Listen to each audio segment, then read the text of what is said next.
I'm pleased to see some of my colleagues here from the Kurchatov Institute and Minenergo. But you don't need to be a nuclear scientist to understand what happened at Chernobyl. You only need to know this. There are essentially two things that happen inside a nuclear reactor. The reactivity which generates power either goes up or it goes down. That's it. All the operators do is maintain balance. Uranium fuel. As uranium atoms split apart and collide, reactivity goes up. But if you don't balance the reactivity, it never stops rising. So, boron control rods. They reduce reactivity like brakes on a car. But there's a third factor to consider: water. Cool water takes heat out of the system. As it does, it turns to steam, or what we call a void. In an RBMK reactor of the type used at Chernobyl, there's something called a positive void coefficient. What does that mean?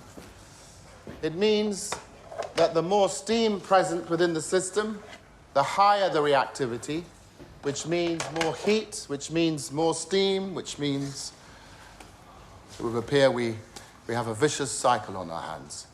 And we would, were it not for this.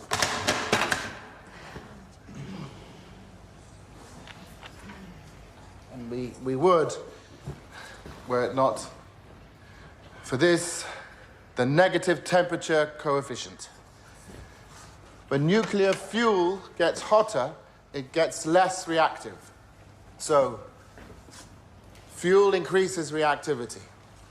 Control rods and water reduce it. Steam increases it. The rise in temperature reduces it. This is the invisible dance that powers entire cities without smoke or flame. And it is beautiful when things are normal. As uranium splits apart to release energy, it breaks down into a new element, xenon. Xenon reduces reactivity. This is the poison Comrade Homut mentioned.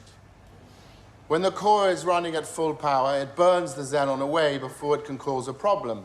But because of the delay, Chernobyl Reactor 4 has been held at half power for 10 hours. The xenon did not burn away. It built up, poisoning the core. We're starting to lose balance. At 28 minutes past midnight, the reactor is now primed to slow down. And yet, in less than an hour, it will explode. If you can't understand how a stalled nuclear reactor could lead to an explosion, I don't blame you. After all, you don't work in the control room of a nuclear power plant. But as it turned out, the men who didn't understand it either.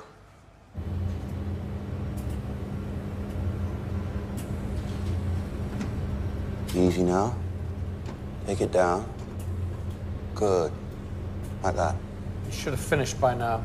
We're following protocol for reduction rate. You're procrastinating. There are 10 other men in this plant would have done it already. Keep working, you're doing fine.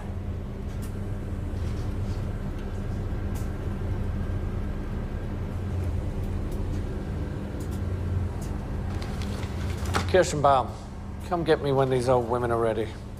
Yes, Comrade Dyatlov.